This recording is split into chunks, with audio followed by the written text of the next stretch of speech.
Well, welcome to the Speak Your Power Now podcast, a show that empowers women through the transformational art of communication. I'm your host, Cheryl Clarke, and I invite you to join us on a journey of self-discovery, empowerment, and personal growth. You know, I always say I'm just a girl from the Bronx. I learned a couple of tools along the way, and I'm here to share them with you. So this weekly podcast is going to be a source of practical tips, inspiring stories, and transformational insight that's going to help you break through to any self-doubt. So our mission is simple here. We're going to help you speak your power now because your voice matters. So subscribe now and let's dive into the world of Speak Your Power Now, where your empowerment begins with your voice. Hey there, welcome to another exciting episode of Speak Your Power Now. I am your host, Cheryl Clarke, and I am elated that you have come to join me once again. You know, I always say I'm a girl from the Bronx. I learned a couple of tools along the way, and I'm here to teach them to you. So let's get started, but before we do, I always start with the Speak Your Power Now declaration. That gets us centered, that gets us prepared to be an opening so we can declare and we can decree, we can be able to move into the space. So come along with me. I want you to begin to sit in a comfortable position and make sure that your feet are on the ground, you're receptive, and you're going to begin to take a nice long, slow, deep breath in through the nostrils. And exhale that out. Take a nice long, slow, deep breath in through the nostrils once again. And exhale that out. I want you to repeat silently to yourself after me the Speak Your Power Now declaration. Today, I reclaim my power of purpose. Today, I declare that I have unshakable faith and confidence in my uniqueness. Today, I declare that I will not live in fear, but with power, love, and a sound mind. Today, I declare that I always communicate with words to empower myself and others. Today, I declare to always honor myself by living in the present and living powerfully in each moment. Amen. All right, so let's get started. We are going into our series of emotional intelligence. And emotional intelligence, if you want to go back to our first podcast that we did on this series, was emotional intelligence in parenting. So you want to go back and have a listen to that. It will set the stage of what we discussed about emotional intelligence. And you know, I say emotional intelligence is the cornerstone to healthy relationships, especially if you're a parent, if you're in any relationship, it is the cornerstone. When I learned about emotional intelligence, it's called EQ. You want to read about it, you want to think about it, you want to learn all you can about it because that is the cornerstone. I believe in anything. So here we Speak Your Power Now. I'm all about mastering our communication. So today's episode, we're going to be talking about and diving into, you ready for it? Are you ready for it? Emotional intelligence in romantic relationships. Oh, yeah. I know we got some questions and some doozies here. So you can bring on your questions. Let me know what you want to talk about. But I know that this is a major point. And mastering your communication and understanding your emotions, understanding your significant other, your partner's emotions, managing your own. And we're going to be getting all into it. I'm going to give you some resources, some tools, so to strengthen your connection with your partner. So everybody wants a connection. I believe everybody wants to feel connected. And in romantic relationships, you know, feeling loved or fulfilled, and that emotional relationship that you have with somebody, it's like the heartbeat of communication will be the life of the relationship. And when there is no communication, the relationship it can tank. So I'm going to be talking about how emotional intelligence can enhance your ability to effectively communicate with your partner. From active listening to how you respond and not react, just to unveil some of the things that we talk about with our partners in conversations, is a lot about the art of connecting and the art of communication. So we're going to delve into this. So I want you to get your pen and paper out. You know how I'll do. I give you some resources here. You can go back and look at it and listen to it, but I give you resources here. I told you I got a little couple of tools in my tool belt, so I come to share them with you. So in this journey of uncovering, I believe, the secret sauce of emotional intelligence in relationships, the specific focus that I'm going to be talking about, there's different areas that you can touch on, but specifically here at Speak Your Power Now, we focus on communication. So we're going to be discovering a little bit about how to master your love language, how you speak, and to transform your romantic love. And so the first thing I want to talk about, a lot of us hear about, if you haven't heard about it, the love language. We throw around that a lot. Love language is, and we hear about, if you don't know, Dr. Gary Chapman wrote a book about the 5 love languages. I absolutely recommend this book. I absolutely love this book. I'm going to talk a little bit about the 5 love languages and what you can explore. It's like the foundation of every successful relationship and how you communicate. So you learn, it shapes you. How you talk, how you listen, how you connect with your partner. It shapes you, but you have a love language, and a lot of us attempt to give our love language in the conception of how we feel love to our partner. How we receive love, how we give love, we tend to get it twisted. So I'm going to say you can go and take the test. There's a little free test online that you can go ahead and go just type in Gary Chapman 5 love languages. If you haven't heard about it, it's a quick little test. You don't have to pay anything. It spits out your results and who you are. So let me talk about the 5 words of affirmation. So these people feel loved when they receive verbal compliments, words of encouragement, affirming statements. So these people love to hear words. So they are very auditory. They like to hear words. They like to be affirmed. And if you have a partner, like I have a partner, my husband of many years, loves to be affirmed. He loves to hear compliments, words of encouragement. He likes to be affirmed. So that's my partner. The second one, and I don't think it's in any particular order, acts of service. This is action speaks louder than words. So this is my love language. You do little acts of service for me, boy, you got me. You got it. You can get it. Yes. You got to learn yourself. But I was doing acts of service for him. That wasn't his love language. So if I cooked, he's all right with that. But if I told him, thank you for taking out the garbage, he would prefer that. So those are the things where you got to look at what you would give your partner that it may not necessarily jive with them. So in moving like that, you got to understand when you are feeling loved, you got to act. So this person's acts of service is they are doing things for them. So if you cook a meal, if you remember them when you go to the store, you help them with the chores, you put together something. Oh my goodness, if he puts together something, oh yes, that is my love language. So you got to learn your love language. The third love language, receiving gifts.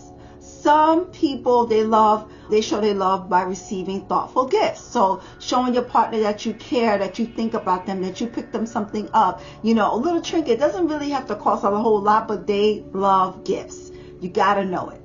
The next one, quality time. So these are if your lover loves to and value undivided attention or your time, so snuggling on the couch with a movie and popcorn, that's meaningful for them. have meaningful conversations with them, spending time with them, eating dinner with them.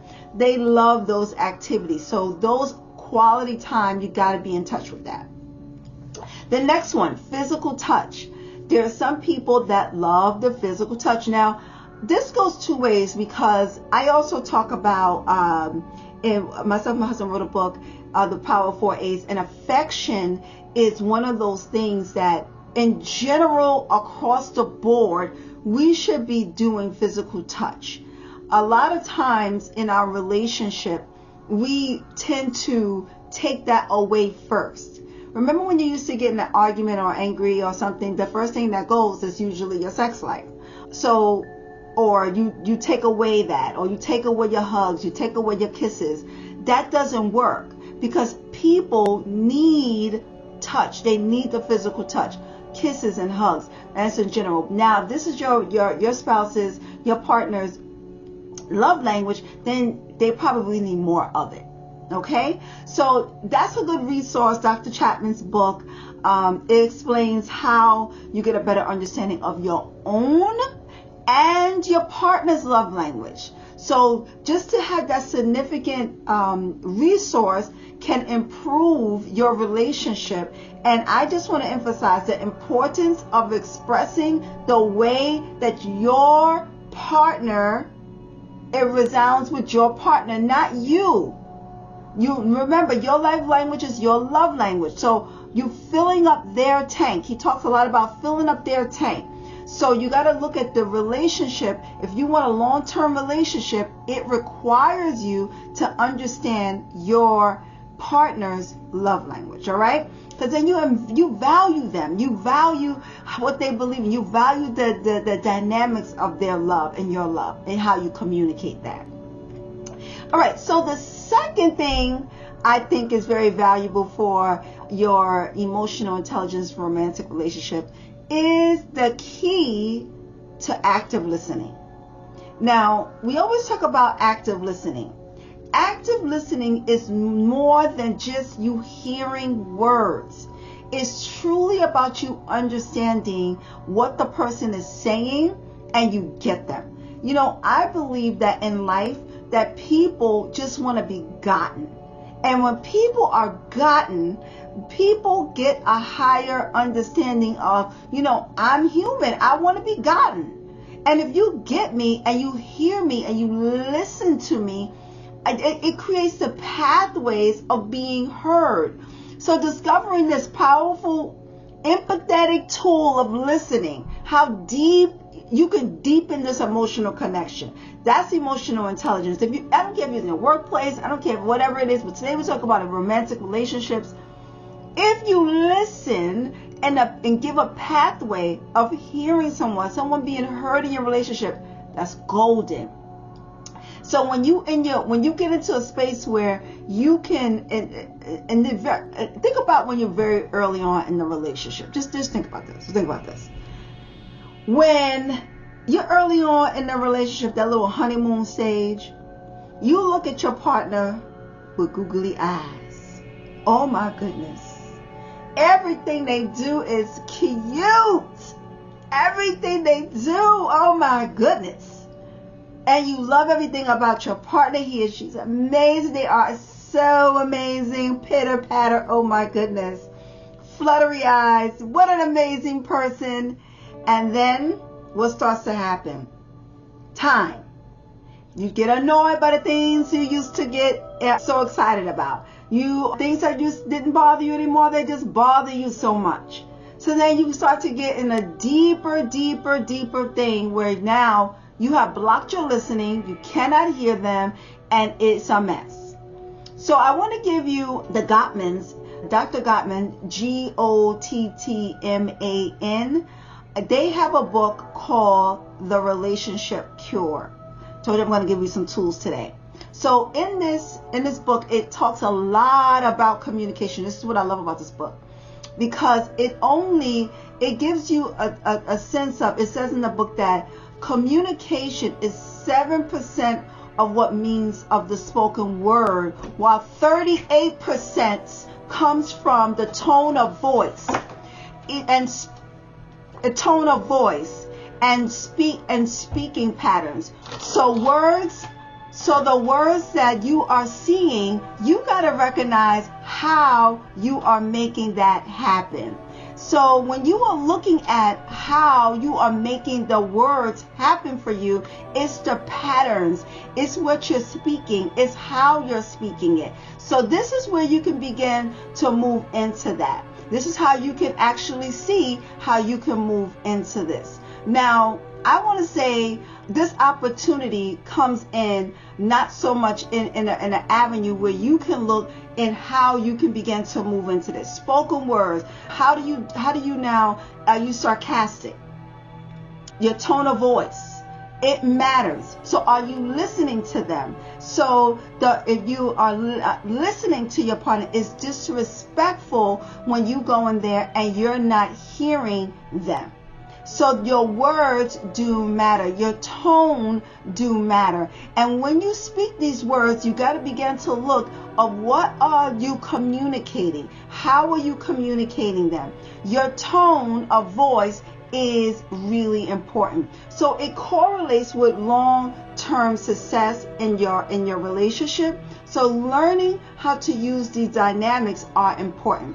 So any effective relationship will enhance emotional intelligence, will enhance anything about that. So I want you to go ahead and look at how you can implement that in your life. The next one, expressing your emotions through the art of vulnerability. Now, this is important. Your emotions are important. Your emotions of how you began to look at that, your emotions of how you began to seek that, your emotions about how you could begin to move in that is important. So I cannot tell you how important it is for you to have the vulnerability of emotional intelligence, which will empower and how you could begin to express yourself authentically. So how you create that is a space where your partner can now do the same. So Dr. Brene Brown talks, she's a renowned researcher, author, and speaker, and she has done extensive research on vulnerability and shame and empathy. And when she did that, she had an opportunity to come and talk about how you can begin to emphasize the importance of vulnerability. Vulnerability in a relationship, embracing that, is you being so authentic. You are so authentic that you are now moving in a space of how you can allow yourself to be vulnerable. And when you look at how you are speaking, how you're moving into this space, it really argues to the factor of allowing yourself the vulnerability to have your timing just right.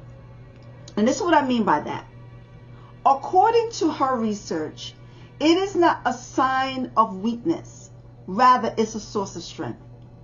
Vulnerability helps us to bring a light to our emotions. Vulnerability is the process that we can go and have the courage to stand in front of the world and have the armor on and be authentic of what we really mean and be connected to our own spaces of vulnerability. The art of vulnerability is us being able to say who we are, where we are, and what we're doing. This is your time when you could begin to look at how you are and who you are. Being vulnerable with your partner is the thing, how you can build from trust. Sometimes when trust is impacted in the relationship, it can really impact you being vulnerable with your spouse and with your partner. So it's important for you to actually create a space of understanding what that looks like. And after you do that, you can begin to come and see how you can actually understand what that looks like. understanding what that looks like means that I'm not going to stop, but I'm also going to learn how to be vulnerable with you. But both people have to have that openness, because the next thing is building the trust for emotional intelligence to happen. And when emotional intelligence is there, you can trust your partner to create emotional intelligence and foster a sense of security in the relationship. So some secret vulnerability avenues of that you want to get Bryn's work, but also when a couple understands, and you can look at myself and my husband's book, The Power of the 4 A's.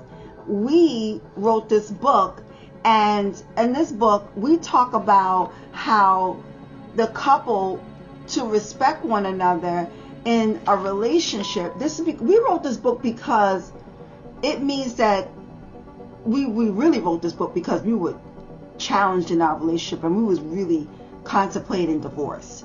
And collectively, we wrote it in a space where we didn't understand who we were. We were losing pieces of who we were. And with all these things and the work that we had to do, the reason why I said that is because the simple fact of us not understanding that we were losing a sense of self. And in the sense of self, when we were losing, we didn't understand how to begin to say that what we needed in the relationship. So we were coexisting with each other, and we had to learn. We went to couples therapy. We learned our love language. We learned how to be vulnerable. We learned that the cure for our relationship. So these are the tools along the way that I have for my romantic relationship. And when you are there, you have to understand who you are and who the person in the mirror is. When your trust level is high, it's important to understand your individual trust level, and collectively you will have the unit trust level.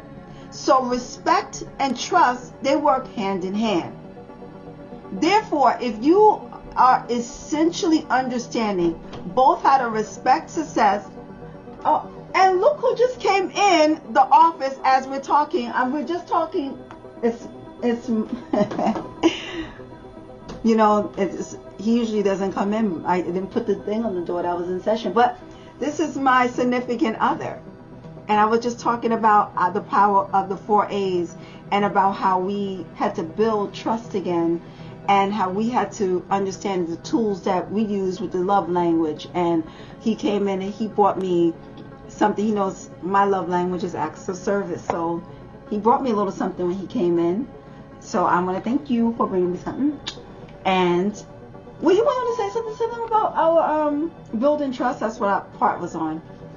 Well, building trust is about recognizing that you do not stay in the past regardless of whatever things that are happening around you or through you, that life will occur. And then when you understand that life will occur in that fleeting moment, you don't stay in fleeting moments.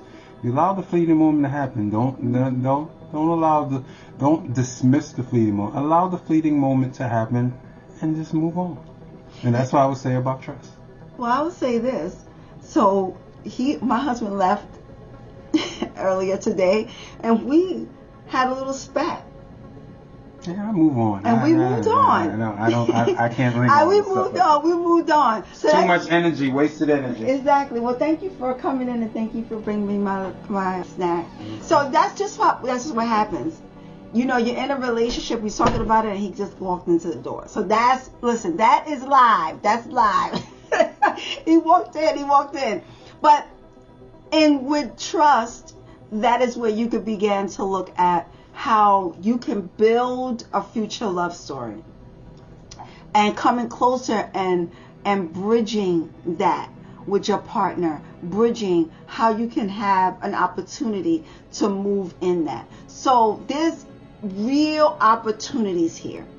So the opportunities of you on your romantic life, having emotional intelligence and communicating a strong sense of how you want this love story to look, it starts with your communication.